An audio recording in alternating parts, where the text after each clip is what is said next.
Happy Black Friday, everybody. It's the day after Thanksgiving, and I wanted to share a little bit about what I was thankful about yesterday. And a little controversial, so I figured I'd get it out there. I'm thankful for technology. Yes, I'm thankful for my pets, my friends, my family, of course, but also I'm thankful for technology. A lot of people are really, really mad at technology right now. And there's good reasons because all technology has downsides. But I think in focusing on the downsides, we often forget all the upsides. And I myself would not be alive without modern medicine and technology. I'd be dead several times over. So I'm very grateful for that. Um, my son would not be alive today. Um, and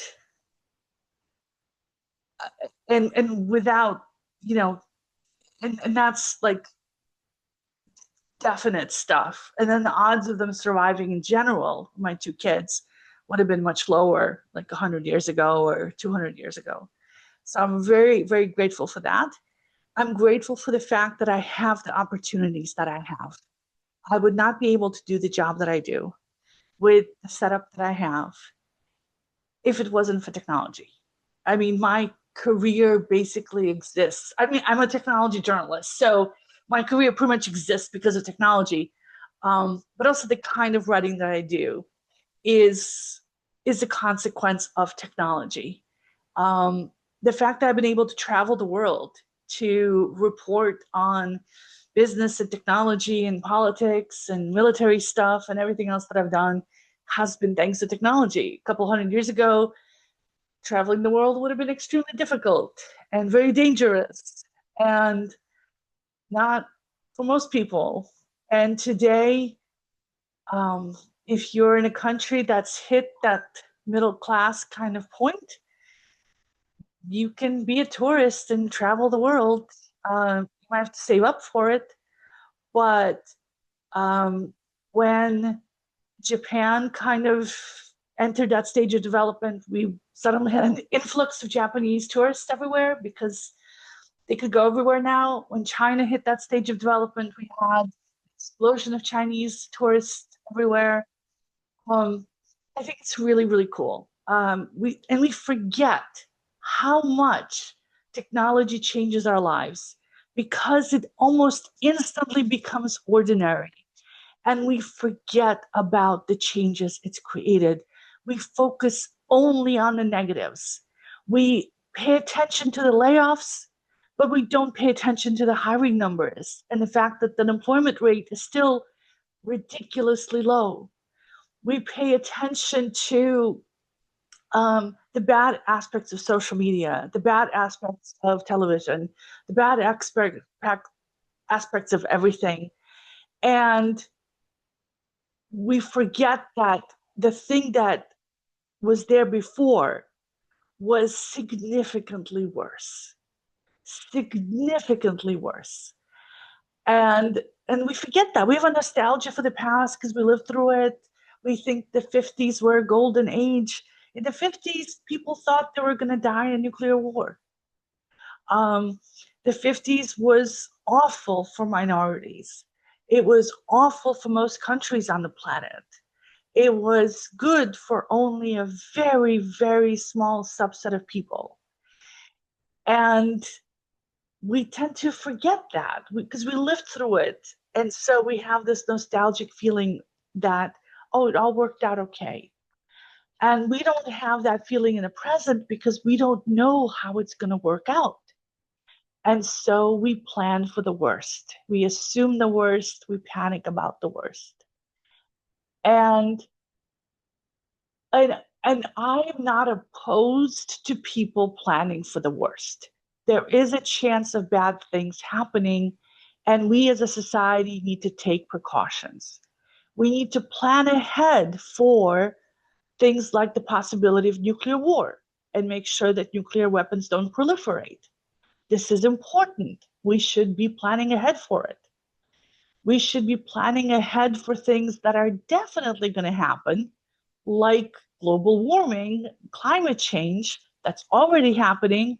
We should already start doing things about it much more than we have so far. Although, I mean, we're doing a lot. The amount of solar power growth last year was insane. Um, Pretty much all the new power generation around the world, when you add it all up, was renewables, which is really, really cool. And the price of renewables has dropped below the price of like coal and other traditional energy sources. So which is awesome. I'm very excited about it. We don't often notice it because we pay attention to the bad stuff. Um, there was enough power generation, there was enough new solar power generation in the United States last year to cover pretty much nearly all of the increase of energy consumption in the country. Our energy consumption grew by 2 something% last year. And and this includes all the energy consumption, not just data centers. And solar power grew by 36% last year. It's I'm very, very much encouraged by that. So we focus on the negatives, but it's not all negative, and there's a lot of positives that we forget about.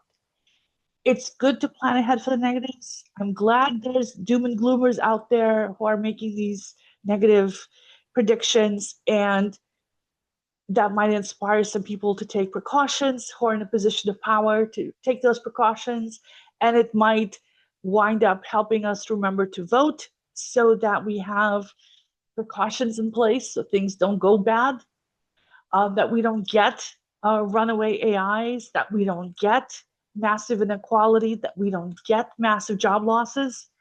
It's good to have stuff in place ahead of time to prevent it. I don't know if it will or not.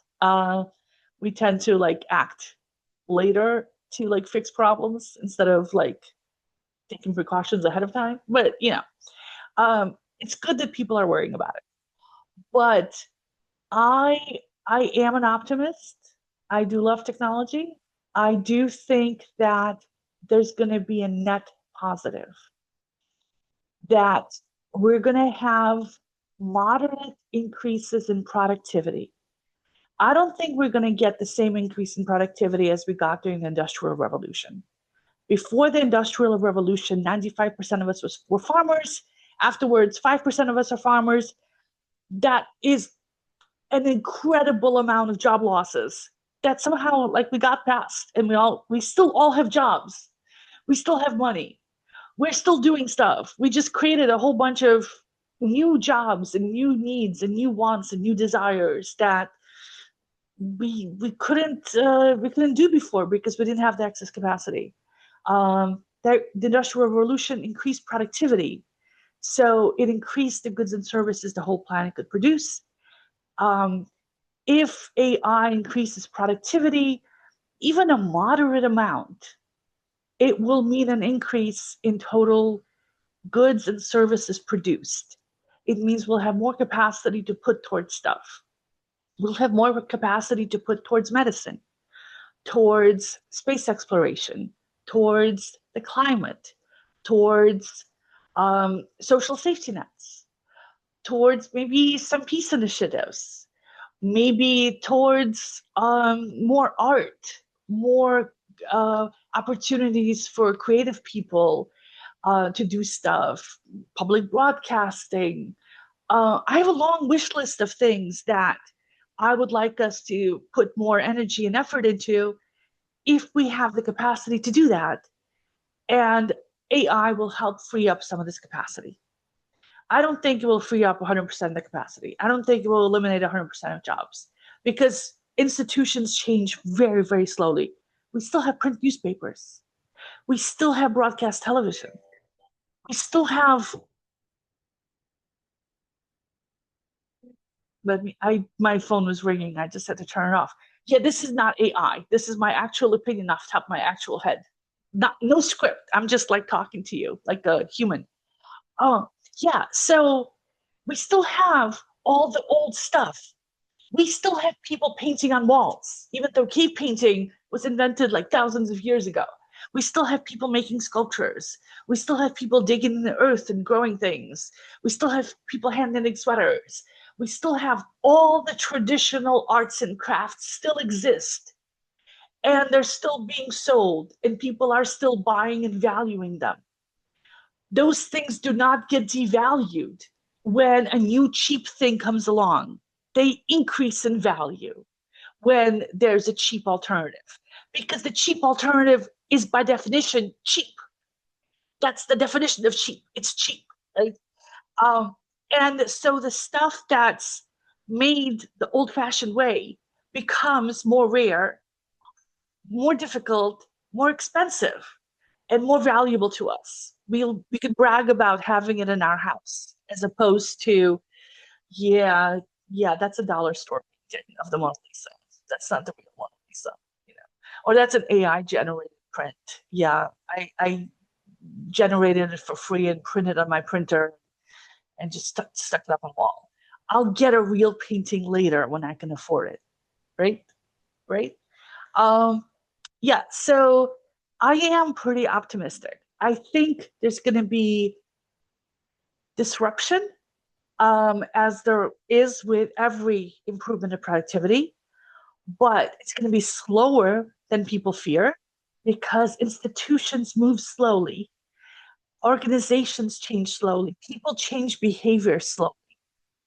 So it will happen slowly. It took like ages for cell phones to be used by everybody, right?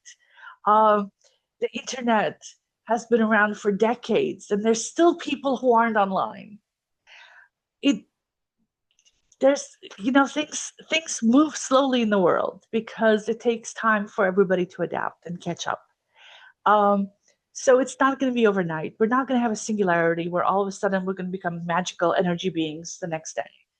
Um, and no matter how smart AI gets, it doesn't matter, because it doesn't matter how powerful a bulldozer gets.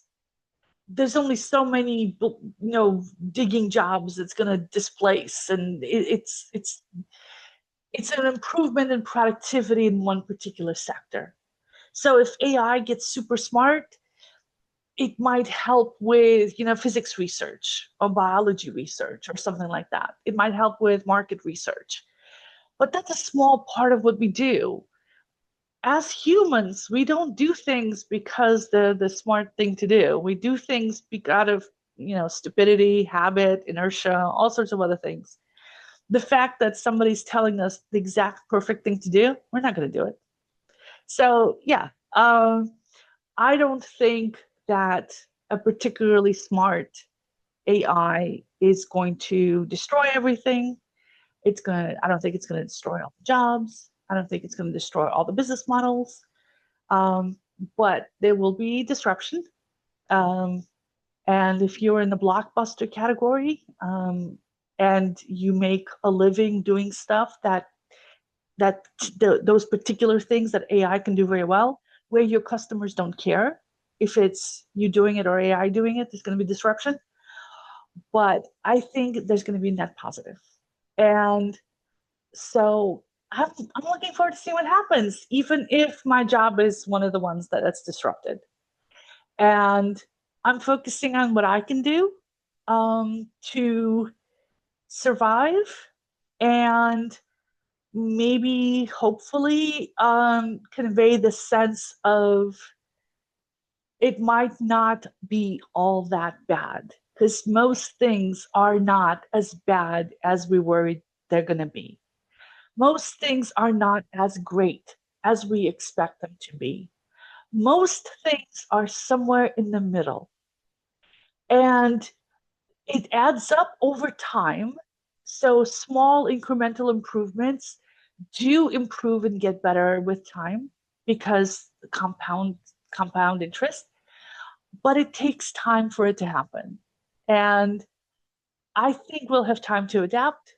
And if we take precautions against disruption, against job losses, and against unchecked, insecure AI and privacy violations and those kinds of things, I think we'll make it through.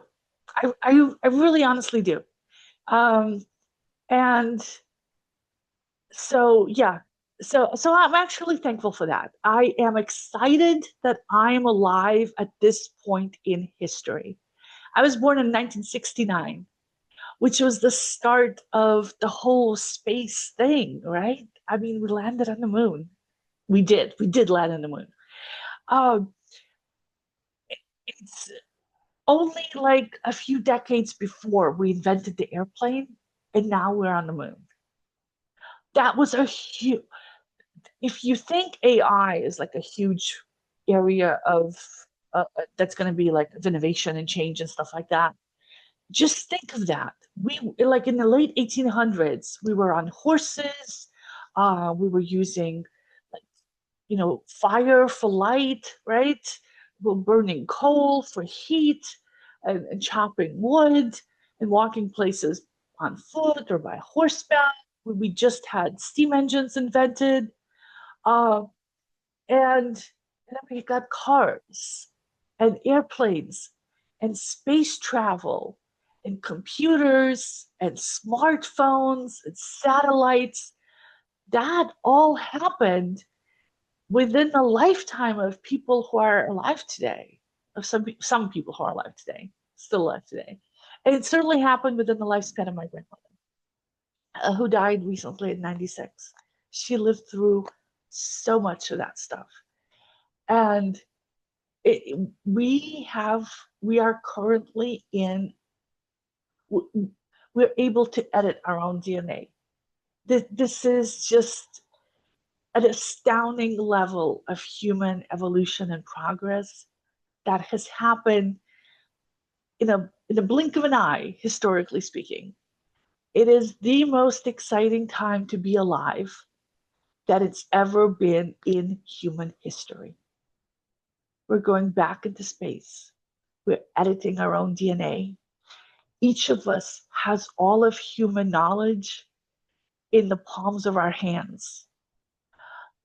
It's, I think it's really, really cool. And I am personally really grateful to be alive right now. And it is scary to think about what's going to happen next because we don't know. That's why it's scary. But it's also very exciting. And I'm looking forward to it.